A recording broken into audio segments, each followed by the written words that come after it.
Lai pievērstu uzmanību cilvēku tirdzniecības problemātikai un izglītotu dažādas sabiedrības grupas, biedrība Patvērums droša māja kopā ar Nodarbinātības valsts aģentūru, Tiesību sargu, Iekšlietu ministriju, brīvprātīgiem jauniešiem un citām organizācijām tradicionāli organizēja preventīvus pasākumus pret cilvēku tirdzniecību, kas ilga no 18. septembra līdz pat Eiropas Savienības pret cilvēku tirdzniecības dienai 18. oktobrim.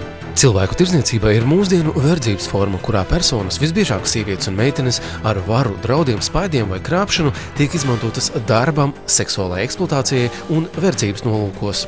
Cilvēku tirdzniecība ir starptautiska problēma, kurā iesaistīta gandrīz katra pasaules valsts.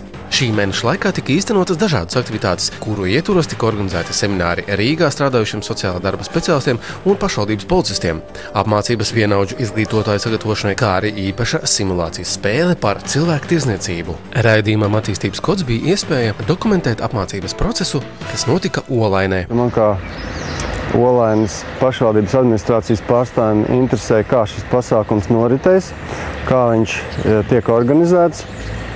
Zinot arī to, ka būs šī spēles simulācija, saprast, kas ar to ir domāts. Simulācijas spēle ir tā, kas parāda, kādā veidā bieži vien cilvēku tirdzniecības upuri nokļūst tādās situācijās. Un vispareizākais būtu, protams, arī meklēt ceļu, kā tur nenokļūt. Mēs visi kopā, iesaistoties šādās aktivitātēs, gan Iekšlietu ministrijas nodaļas, gan Nodarbinātības valsts aģentūra vai, citas organizācijas institūcijas un tīpaši masu mediju uzmanību, varētu piesaistīt arī politiķu uzmanību un visas sabiedrības uzmanību par šo konkrēto problemātiku. Mūsu resursi, kā biedrības resursi, nav tik daudz, lai mēs varētu apbraukāt skolas visā Latvijas teritorijā. Līdz ar to vienaudžu izglītotāji kā reiz ir jaunieši, kuriem ir daudz vairāk zināšanu kā citiem jauniešiem, un viņi ir gatavi ar šīm zināšanām dalīties.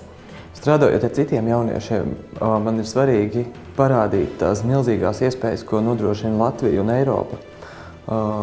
Gan mobilitātei, gan izglītības darba, izklaides dēļ un citādi, bet saprotot arī, ka tās lietas var būt bīstamas. Visas šīs metodes kopā mēs esam arī iemiesojuši mūsu informatīvajā trailerī, kas šogad, pateicoties māksliniekam Kasparam Ozoliņam, ir ieguvusi jaunu veidolu. Šis mājas veikums ir tiešām apsveicams. Mēs sadarbojamies jau ilgāku laiku un ar savu filiāļu tīklu izplatām šo informāciju, atbalstot drošas mājas iniciatīvas. Šī gada un nākamā gada laikā biedrība Patvērums droša māja plāno apmeklēt apmēram 20 skolas visā Latvijā.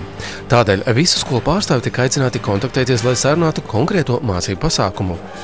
Sākot ar 2015. gadu savā izglītojošā darbā, Patvērums droša māja sāks izmantot vēl vienu jaunu interaktīvu apmācības metodi, uz kuru visi aicināti pieteikties jau tagad.